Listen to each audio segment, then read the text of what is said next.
What's up? What's up, Nick? Loper here. Welcome to the Side Hustle Show, because being able to go out in the world and find profit is a skill to recession-proof your life.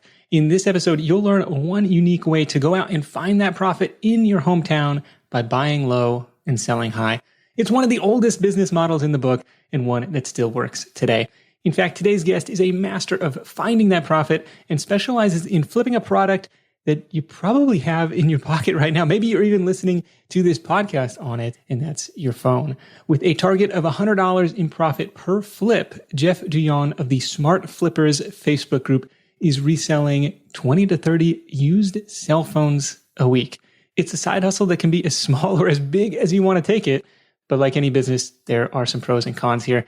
Stick around in this one to learn how to source profitable inventory, the easiest places to resell your phones once you do get them, and how to not get scammed. Notes and links for this one are at sidehustlenation.com/Jeff, Jeff. And while you're there, make sure to download my free list of the 20 plus best things to flip for a profit. I'll be back after this call with Jeff. Ready? Let's do it. Right now, what's working best is Facebook ads. If you are wanting to start kind of on the lower end and you have a smaller budget, you can find a lot of deals in a lot of cities just by looking on Facebook Marketplace. You know, the next question people usually ask me is, well, like, why don't they just sell it for more? And the truth is, not everybody knows the value that the market is willing to pay. And so that's where you can come in and scoop up some good deals. Imagine if somebody is posting a phone significantly underpriced on Marketplace, they got to be flooded with inquiries.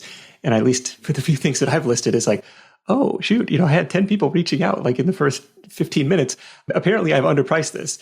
Like, I imagine maybe a similar reaction here, or people are just like, hey, I'm happy with whatever price I listed it at, and I can be done with it.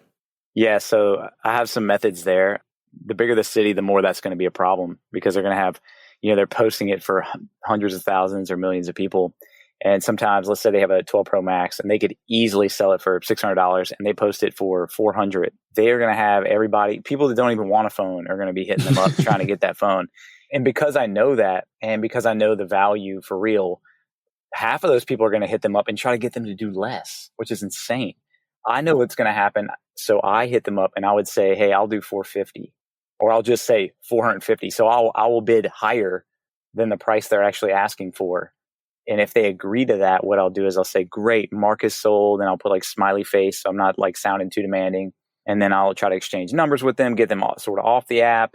And then I'll be on my way. So that does happen. And the bigger the city, the harder it will be to actually get that deal, because people like me will come along and go ahead and bid that thing up. With so many different models of phones and carriers and like different variables there, do you keep like a price sheet, behind the laptop screen of like, well, this model with this storage from this year in this condition is worth X, like, and it's got to be constantly changing. So how do you know, I guess, the spread, the buy price that you're looking for based on all those different factors? That is probably the hardest learning curve in the business. Finding deals can be tricky.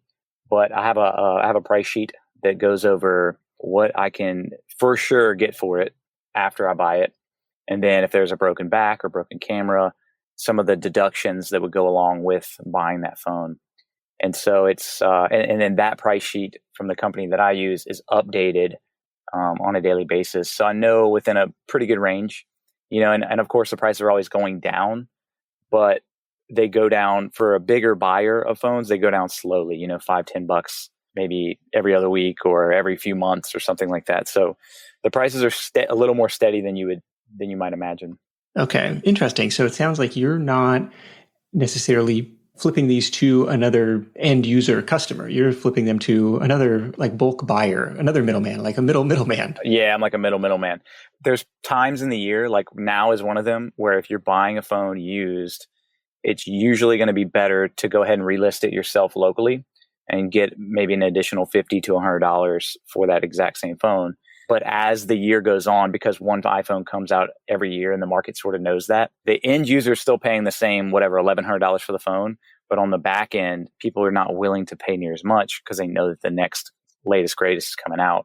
So then in those cases, it will make more sense a lot of times to go ahead and just, mail that off to a bulk buyer. and do the middleman thing.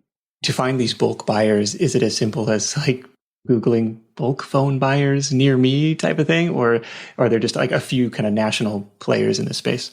Anyone can get a list to a direct buyer, is what they call them. Let's just say there's hundreds of them. But if you were to go on the internet and say, hey, I need a direct buyer, that might not lead you anywhere.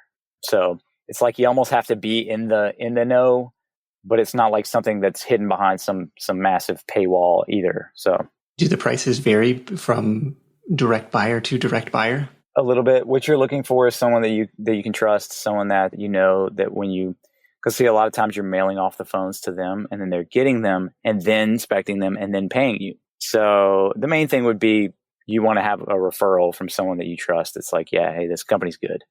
Any that you're willing to share on air? I don't want to make you like divulge all your secrets, but like, you give us something here. There's a company called Atlas Mobile, and they're probably one of the bigger ones, and they've always been good to me. They're up in Nazareth, Pennsylvania. If you want, I can send you the link to them for their price sheet. Then you can put that in the show notes page. Yeah, and I'm happy to refer them to anyone. And so to get to their level is a whole nother beast that I may or may not pursue. They buy from you at, based on the price sheet that you're showing me, like pretty nice prices. Like, and then, so what's their game with it? Are they moving this on to another retail customer? So I don't know their whole scheme, but I know that a lot of phones end up actually getting sent back to Hong Kong.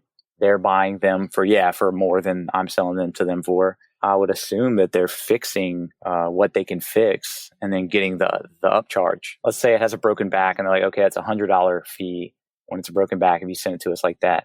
It would only make sense to me that they would fix that back, because fixing a back is maybe a $5 part, plus some labor. Okay. And so then they fix that and then they get the extra, let's say $85, $90 to go ahead and get that full value when they ship it back to Hong Kong. Do you do any of the repairs yourself if you acquire something with a cracked screen or something else that's wrong with it?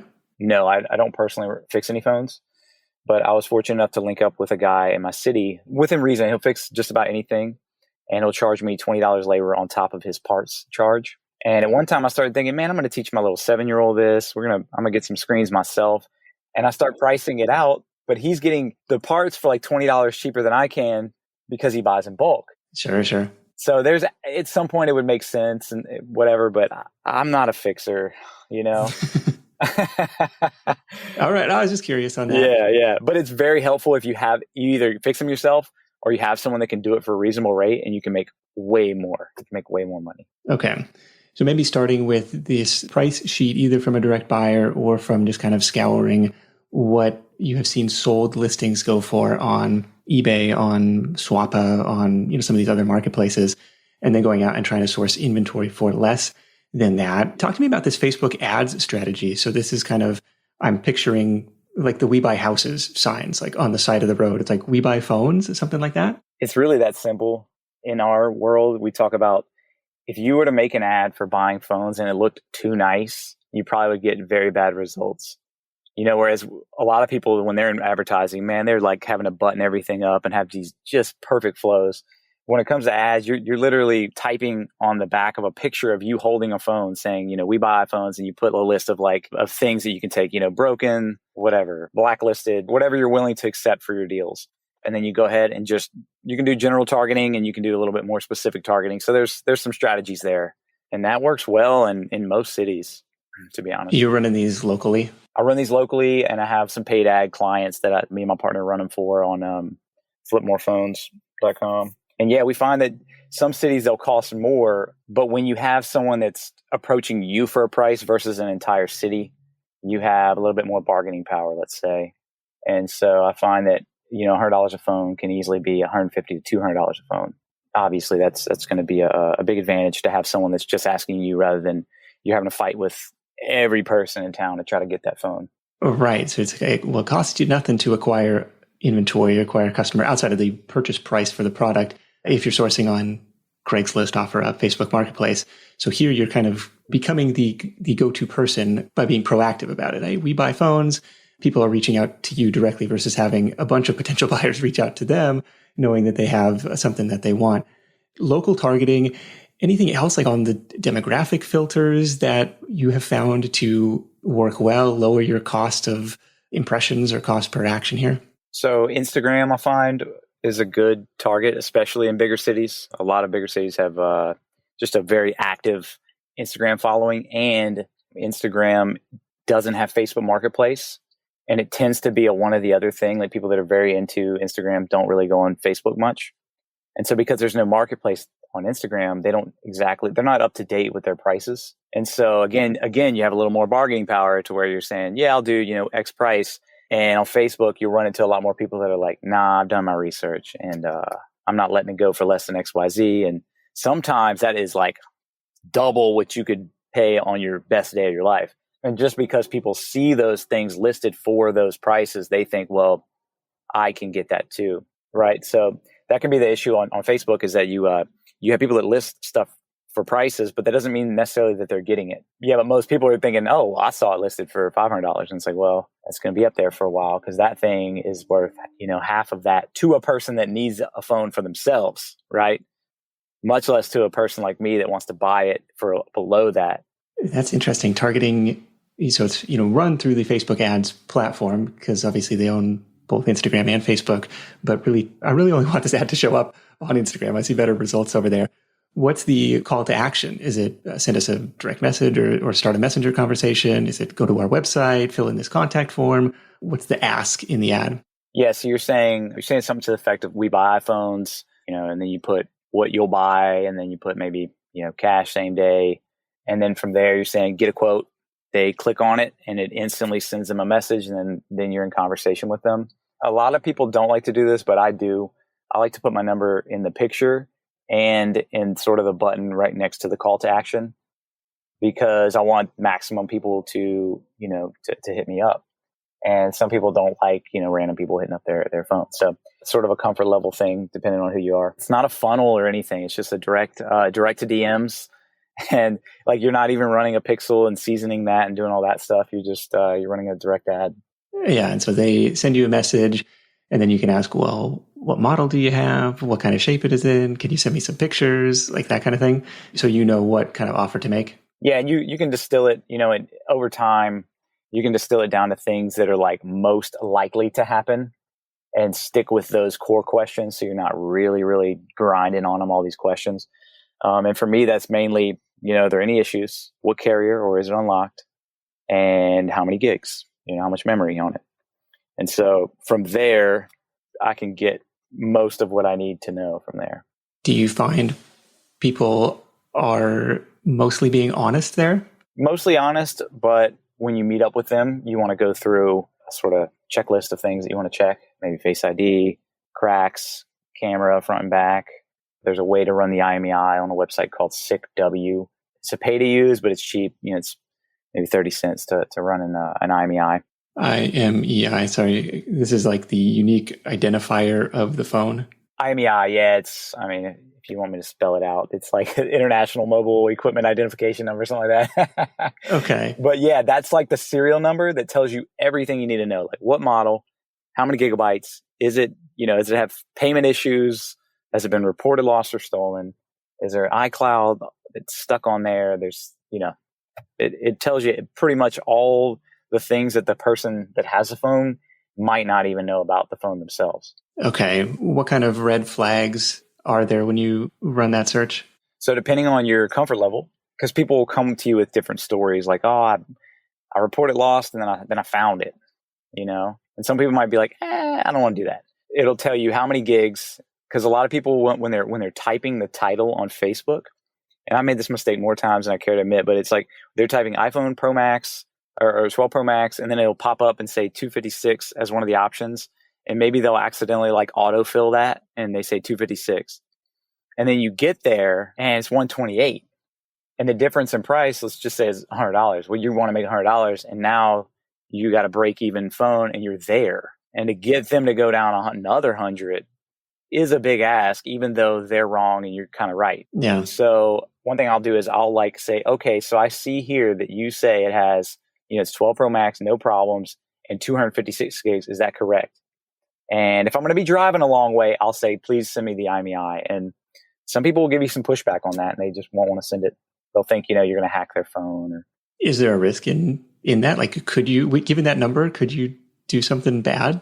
I know how to personally, but I would never do that. I'm trying to buy their phone. I do hate when I get pushback on it because it's like, what'll happen is, just being honest, is if they say they won't send it, 9 times out of 10, for whatever reason, that deal won't go down.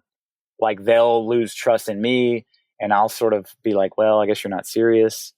So it'll almost be like this 2-way streak and then we end up not meeting up.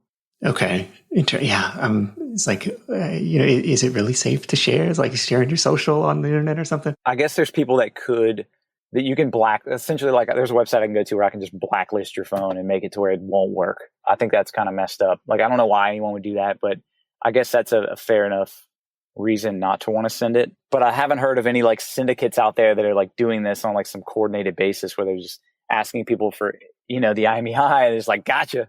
Yeah, like what does that gain you as a reseller? Like, absolutely nothing. Absolutely nothing. Right. Okay, so you're trying to get this as much information as you can up front, especially since you're meeting in person. You're taking time to drive across town in some cases to meet up with this person in some Starbucks parking lot to say, here's this deal, and then verifying that it is what they say it is. Anything else that goes on during that meet and greet, quality check? I think, some of the phones are so technical. It only works on this carrier, or it's got to be unlocked. It makes me a little bit nervous to be plunking down $800 for this thing that's kind of a little bit of a wild card. Well, is it going to work? Is it not? It's tough. And I think we had talked about this before. Is like, if you're doing any new niche, there's just so many concerns about things you don't know that could mess you up. So I will say that a lot of people say their phone's unlocked, and what they mean is that it's not like iCloud locked or it's not passcode locked. The kind of way that you're able to navigate that is you'll say like, what carrier or unlocked. So if I just say, is it unlocked? They'll say, yeah, it's unlocked. And half of them mean not what I'm asking them, right? So you have to ask the question correctly. And then if you have the IMEI, it'll say it's T-Mobile and it's locked to T-Mobile. So then you have to further segment that down and say, okay, you have to learn more about like, how often does T-Mobile blacklist a phone for missing payments? And they do it the most, by the way. So they're the most pain to deal with. But if they've made payments for over 4 months, you sort of can loosely go by like, okay, it's 6 months old and it hasn't, it still works. So we're probably good, right? I could resell this locally if I wanted to. But if they're coming to me with a phone that's like 3 months old and it's T-Mobile, well, I'm going to have to work a price where I can send that to a direct buyer. Who's selling a 3-month-old phone, man? I keep these things for years until they stop working. It can be hard to get into the mindset of people that do things like this, but people finance the phones, right? They're getting them, quote, for free to them, but it's on the back end, it's worth $600 and their lights are getting cut off and they need money. And it's just crazy. I'm with you. I use my phone for as long as that thing will let me. I'm already buying 13 Pro Maxes. I mean, this is wild. Which came out like a month ago or something. A month ago. Yeah. I've already bought like 2 of them. It's crazy. So how does that work? If it's not technically paid for, paid off, like if I'm going to buy a used car that still has a loan on it, like then the dealer or whoever else is the lender, like has a lien on the vehicle. Like does T-Mobile, do the carriers who are subsidizing the initial purchase, do they need to get paid out and then it's, free and clear? Like how does that part work? So when you finance a phone, it's sort of like a separate bill that you're paying. And there's 2 groups of people. Some people are just like, hey, I need the money and I don't want to mess up my credit, so I'm going to keep paying on it. And then there's some people that won't keep paying on it. And then every carrier has a sort of a threshold where they say, well, we got enough back. We got 3-4 payments and we probably had double that in it, but that happens only 25% of the time. So we're, they have sort of like and I don't know the ends of this, like from the inside, but from what I've seen as far as when they'll blacklist them for payments, each one has sort of this threshold. So we're like, if you went into the store and said, yep, I'm getting a 13 Pro Max and they finance the whole thing, you're like, great. And then you come to me and sell it and then walk away, they're going to take that sucker down to where it's going to be not usable in the United States. So, and I think that's where the Hong Kong thing comes in because you're shipping it international and then they're taking it from there. That's crazy. That's I had no idea. Like this was a thing because it's tempting. It's like, okay, you could buy this thing for $1,000 or just for, 30, 40 bucks a month, we'll add it to your, service contract. You're like, yeah, I'll take option B. But then people just, walk away from, well, I've got this $1,000 device. And so the companies are saying, well, we can, through this EMEI process, we can make sure this doesn't work until you start paying us again. Yes, exactly. Is there a rule of thumb for how far back in terms of model years of devices? And it sounds like you're dealing primarily with iPhones, but like my iPhone 6 is probably not very attractive to you. Is there a model year that you like to stay at, that or newer? So there's a funny thing that happens. So yes, the direct answer is yes, X's and newer usually, right? But I would buy the older phones, but the people that have them, they want more than I can give them. And it seems to be like by a wide margin usually. They verbally attack me. And I have, I got a soul. So like there's only so many beatings I want to just walk into. And so I have like an auto message that I send when they have an 8 or older. And it goes something like, hey, I hate to miss deals, just that those have gone down, too much in value for me to work with. Let me know if you get any newer ones. And the crazy thing is, since I started sending that in sort of like a pleasant way, they'll then be like, well, what about a 11? And I'm like, why didn't you start with that one? Start with the good one first. And so I just avoid them. I could probably make more money if I didn't avoid them, let's say, but I would have to take much more of a verbal beating on those. And I'm just not willing to do that. Okay. They're like, I've had this so long. It's become part of the family. It's like, I can't part with it for this, exactly. For this price. What else? Any other, risks or, maybe horror stories of your own? Like, hey, I bought this thing. It turned out to be not what was promised, or I didn't do my due diligence on this. Like, trying to think of how else can we mitigate risk in this business? Yes, that is the best question. So you just have to know, if you buy that phone from somebody and there's something that they didn't disclose and you didn't check it, there is a 0% chance that they will give you your money back, right? And you can count on that for sure. You will never see that person or a dollar back from that person ever again. So you have to check them thoroughly. And there's sometimes where it could just be, hey, like 2 weeks later, it just had a glitch, So that's the EMEI check. That's like checking the physical device itself, making sure it works. Is there anything else to make sure it's, fit to be resold? So just because it checks out on the front end as far as the IMEI goes, it doesn't mean that they don't have bad intentions on the back end saying that, oh, I lost it. What I do, and I'm pretty accurate, is I just do sort of an assessment of who I think this person is, just based on the way they talk to me and meeting up with them, so on and so forth. I say, okay, this person, I feel like they're going to report this thing lost, So what happens if they do that? Then I have to sell it to a direct buyer for a little bit less than I can resell it locally for. And then the other thing is, if I resell it locally, then the person, I have to deal with a mad customer, and I will buy the phones back. And sometimes if they're real mad, I'll give them an extra $20 for just being a pain. And neither one of us wants that outcome, right? So I try to be just a good judge of character, and on my end, just be impeccable with my character as well. And so if there's a problem on the back end, I go ahead and just buy exactly what I sold it to them for, get them their money back as soon as possible.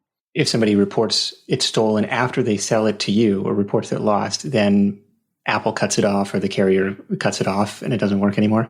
A lot of times what that'll end up meaning is that a phone you sold for $400, now you're going to have to go get it back from them and maybe sell it for $340. And let's say you paid, $300, then you're making $40, and maybe you drove, further than you wanted to get it. And so there's a lot of pain behind that purchase. And then you had to meet the person, then you had to meet them again.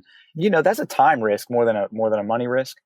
Yeah, the other risk is, if you leave the scene and you forgot to log out of their iCloud or take off their password, I don't know why, but most of the time they're not going to help you there either. They're just going to say, hey, you gave me the money, you checked it, peace out, man. I don't want to hear from you again. Okay, but now you can't access it because it's still tied to all their information, and you need their password or something. That's an important step. Before you leave that parking lot, central meeting place, get together, they have to swipe the thing, confirm 3 times, yes, I want to wipe this device. That's right. And also, the other thing is, just as a good general rule, especially, for women, is meet them inside.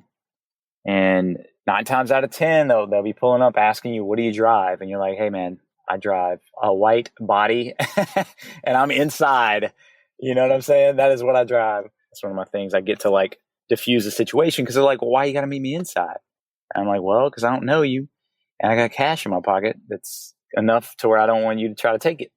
And that's never happened to me. It's never happened to me. It's never even come close. There's a sort of street smarts that goes into that, like realizing who's kind of looking to kind of get over on you. Okay. Yeah. Protect yourself in that sense. And that could happen in any niche, but the electronics niche, I want to be honest with people. I feel like I've flipped in a lot of niches and it's just more prevalent in that niche. That's really good advice. Thank you for sharing that. So you do find it is mostly cash transactions in person versus, buying stuff online or I'll Venmo you or something. So people want to see cash in hand. Yeah. I mean, a lot of people are cool with Venmo and Cash App, but nobody's cool with like sending you a phone in advance and then you paying them when it arrives. There's like zero trust there. And I even took my stab at trying to buy, on Facebook Marketplace, you can do the shipping options. And so I was like, cool, man, I found some good deals. I put shipping only. I searched for phones around the country. Man, I started buying up phones by like the thousands of dollars. And at first it went kind of well. And I was like, oh, I'm never leaving my house again. Then the bad stuff started happening. I got like a used wax candle. I got a fake Android phone. So not even the same model, not even a usable Android. So my chargebacks that I was having to file with my credit card got so heavy that I was like, man, they're going to fire me as a customer at some point if I keep doing this. I mean, maybe that's not a thing, but it feels like it probably would be a thing. Interesting. So the credit card company has your back in that case. Like, dude, this guy scammed me, reverse the charge. So that's at least good from that standpoint, but maybe not feasible to, have those showing up consistently on your account. Yeah. Then you're having to you're trying to cover yourself. So you're like filming the openings and then and even though you file a charge back, it doesn't always go through right away. And sometimes the person's like fighting it on the other end. So you're having to like follow back up. So I don't know. I say, unless you're like big baller and you have a website that's very trustworthy on a nationwide basis, there's a website called Gazelle. You can tell them exactly what you have and then they'll give you a value, which is super low, super, super low, but they probably get hundreds of phones a day.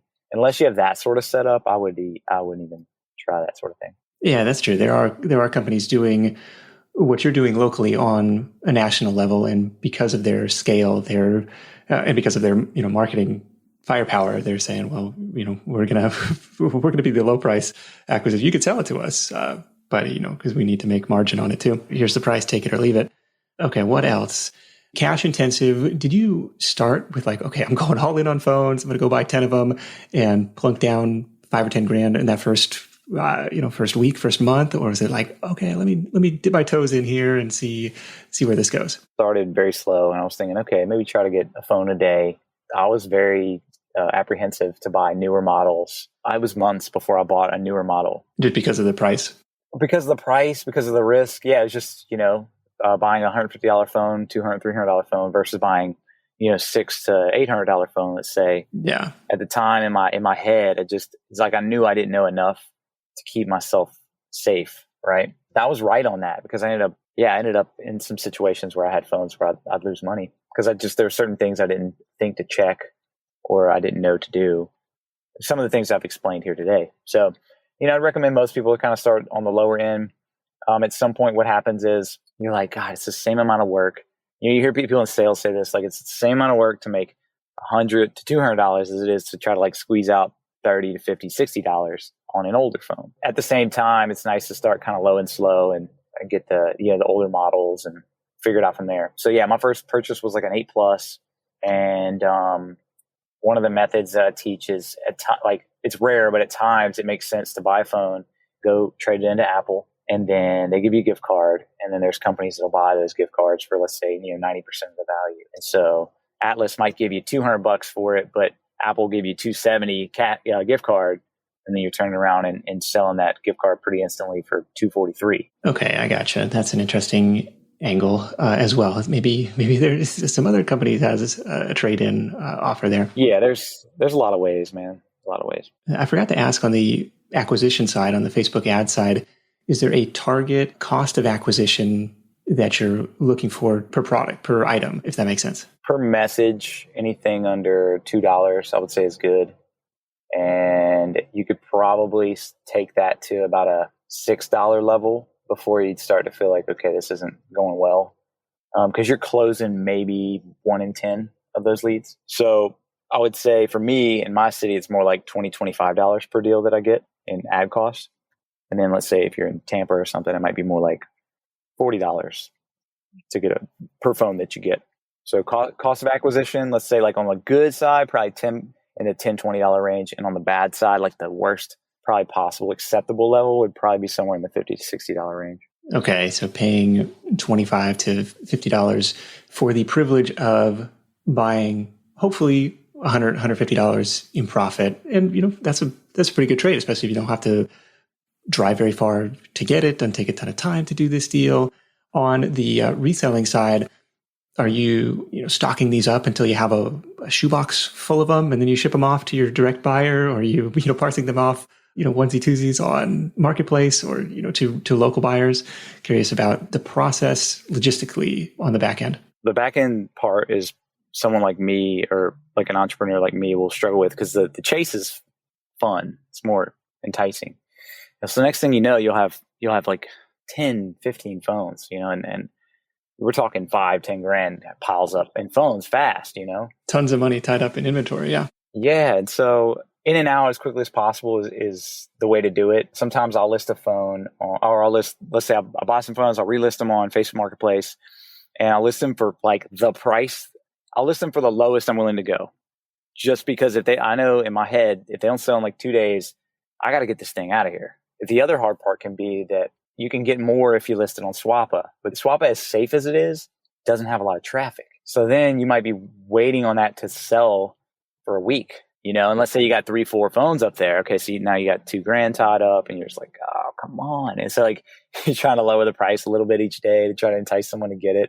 And you have almost no control over when they're going to buy it. So best policy is that before you buy it, you know what you want to do with it. You know what your backup plan is.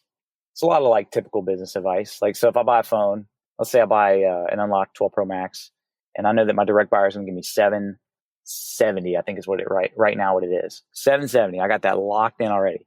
Well, in order to fool with the general public, I want to say, okay, it's $820. I'm gonna put it at $820, and I might take like $800 if it's convenient, But I'm not going to sit there for weeks on end with this phone, because then that's going to pile up on me. So I know that I'm going to list that phone for like 2 days. If it doesn't sell, boom, bring it to my guy or shipping it off to a company, and we're moving on.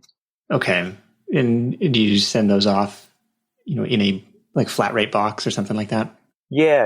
I use I don't know if you heard of this, but I use Ship Pirates, and they have their insurance is half the price for USPS that it is on just going to USPS.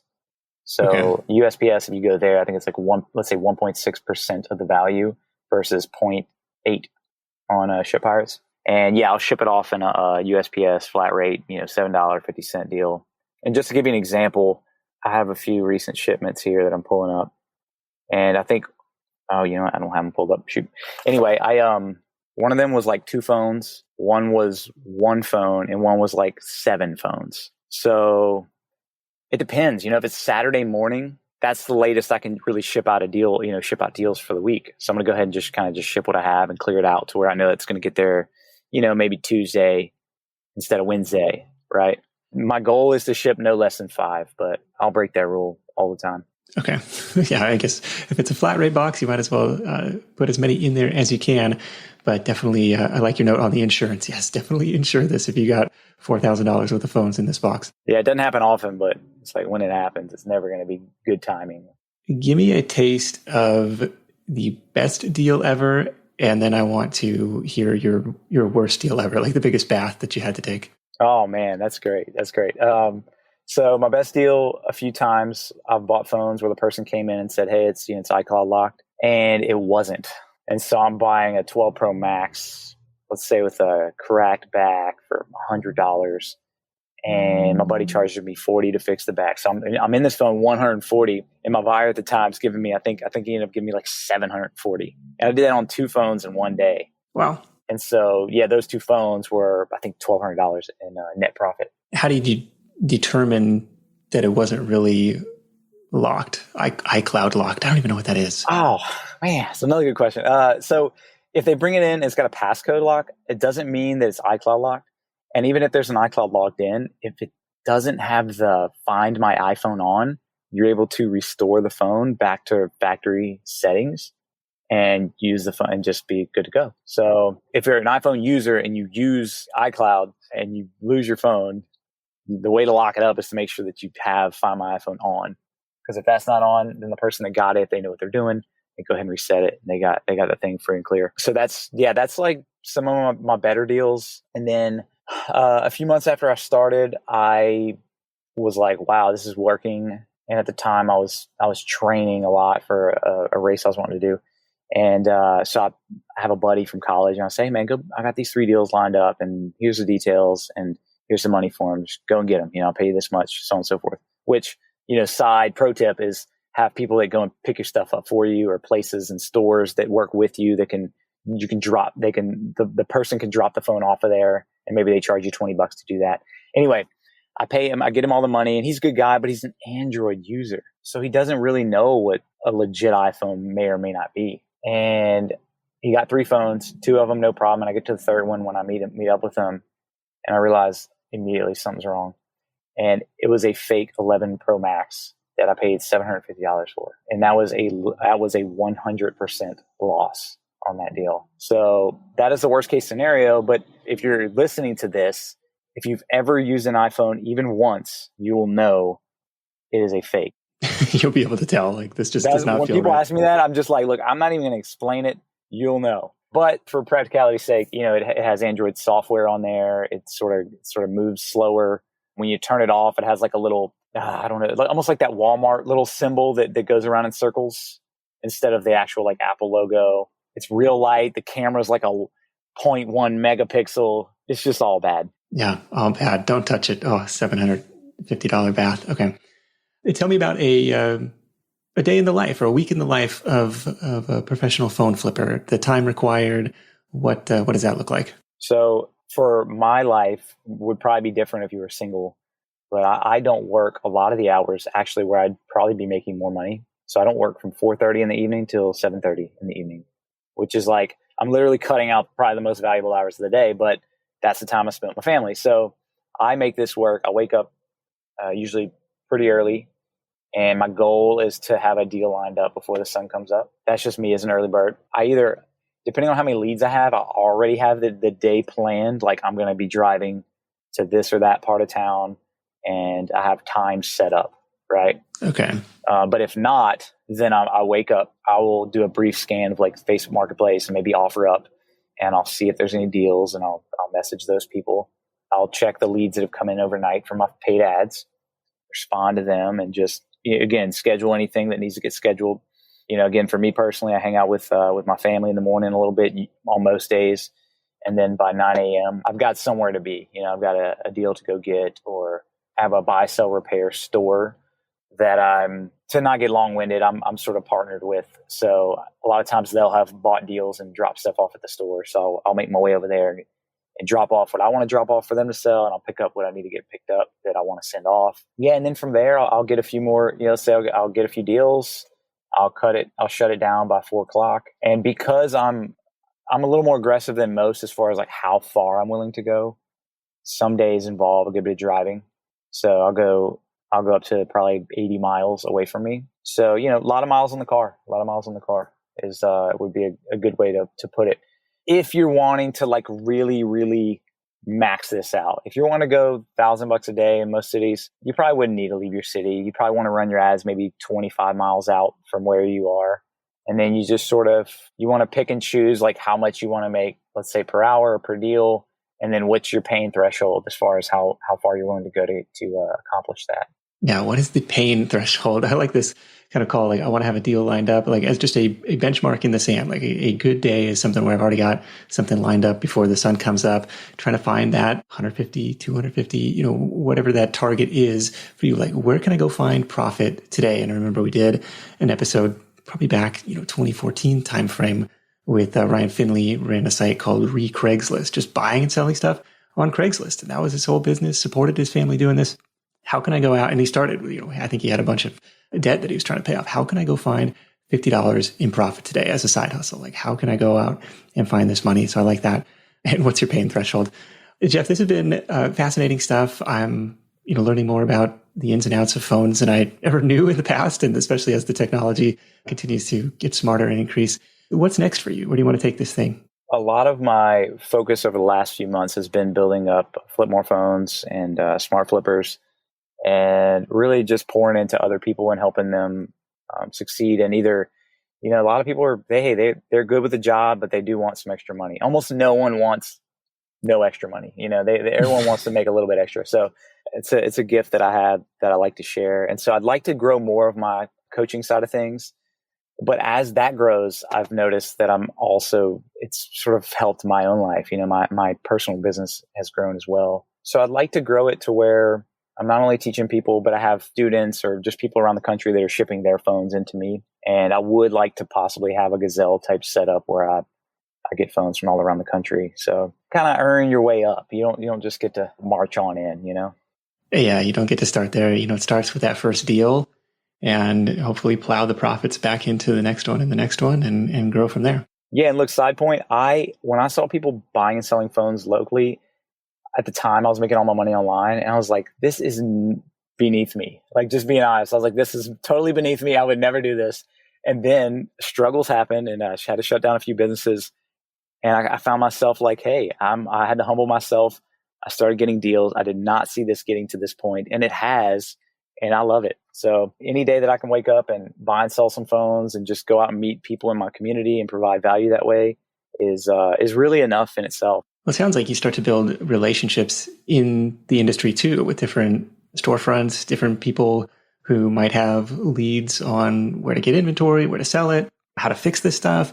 And we've heard the same thing from other flippers. It's like, yes, you can search these public marketplaces, but everybody has access to the same stuff. It's like, it really comes as you get deeper and deeper into it from your relationships and who do you know and how do you get access to these items and this inventory before it becomes public. And once it becomes public, market efficiencies start to take place. The prices tend to go up, and now you're kind of in the same boat as everybody else. But appreciate you sharing that.